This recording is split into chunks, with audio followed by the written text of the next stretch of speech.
Welcome to This Explainer. Today, we're diving straight into a really fascinating puzzle. We're going to look at how a culture with staggering, literally almost unbelievable differences manages to weave together this beautiful underlying unity. We're talking about the Indian subcontinent, a place where the concept of the many in the one isn't just some abstract philosophical idea, it's actually the fundamental reality of daily life. To frame our exploration, consider this.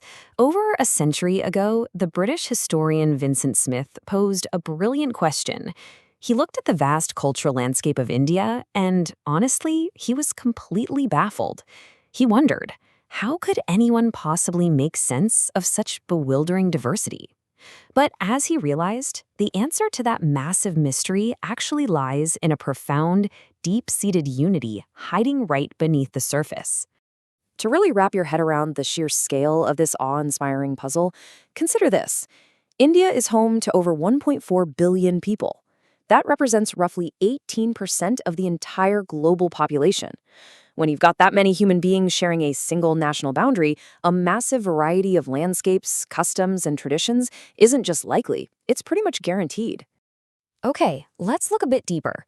Back in the late 20th century, the Anthropological Survey of India did this massive study called the People of India Project. And what they found was wild. Across all these billions of people, there are 325 distinct languages in use, written in 25 different scripts. Think about that for a second. The many in this country is absolutely mind-boggling. So how does a society this complex actually stay united? Well, to figure that out, we have to look past the political borders and weave together a sort of thematic tapestry of everyday human experiences. We need to look at how people actually live. Section 1. The bewildering Indian diversity. Section 2. Food. One ingredient, many dishes. Let's kick things off with something we all love, food. We're going to trace how a single, humble ingredient can expand into literally thousands of unique, hyper-regional creations. When you look at regional cuisines across the subcontinent, the contrast is what's really interesting. On one hand, you have the unity, the staple ingredients. We're talking cereals like rice and wheat, millets like bajra and ragi, plus your common, everyday spices like turmeric, cumin, cardamom, and ginger. These are used virtually everywhere. But notice how that underlying unity just explodes into the diversity of hundreds of thousands of distinct, super flavorful regional dishes. It's the same basic ingredients mixed in endless variations, which perfectly proves that unity definitely doesn't mean uniformity. Section 3. Textiles. The versatile sari. So, does this whole many-in-the-one concept only apply to what we eat? Not at all. We can see it woven right into the fabric of daily life. Take the sari, for example. There's a stone relief from Vaishali in modern-day Bihar that actually dates back a few centuries before the Common Era. It shows a woman wearing a sari, which is just remarkable evidence that this ancient, unstitched piece of cloth represents a shared history stretching back over 2 millennia. Talk about a singular, unifying garment. Yet, from that one simple concept of unstitched cloth, the sari blossoms into a totally dizzying variety of regional fabrics and techniques. You've got bright Kanjivaram, Banarasi, and Mysore silks, alongside just endless varieties of cotton. Oh, and here's a fun, surprising fact for you. Indian printed cloth, which is known as chintz, became so wildly popular in 17th century Europe that it actually caused a massive drop in their local sales. It was literally banned by England and France just to protect their own textile industries. That's just how incredibly influential and diverse this one garment's reach became. And that brilliantly illustrates the practical magic of the sari. Beyond the hundreds of different ways you can drape it depending on the region, travelers have always marveled at its everyday economy.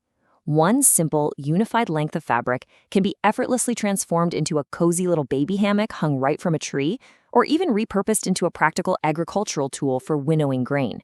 It's really the ultimate expression of endless diversity springing out of a single unified source. Section 4.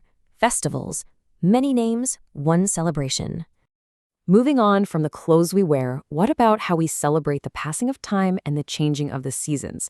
Well, if you glance across the map of India around mid-January, right as the harvest season is kicking off, you'll hear this rich chorus of different regional names. Up north, in the crisp winter air, you might hear the celebrations of Lohri. Travel down south, and that exact same seasonal shift is celebrated as Pongal or Peta Panduga. Head east, and you'll find the joyful feasts of Mag Bihu, or look to the west, and the skies are completely filled with kites for Uttarayan. But here's the secret. They all ultimately map back to the single, unifying celebration of the Makara Sankranti Harvest Festival. So many names, so many local customs, but it's one deeply shared celebration of the Earth's bounty.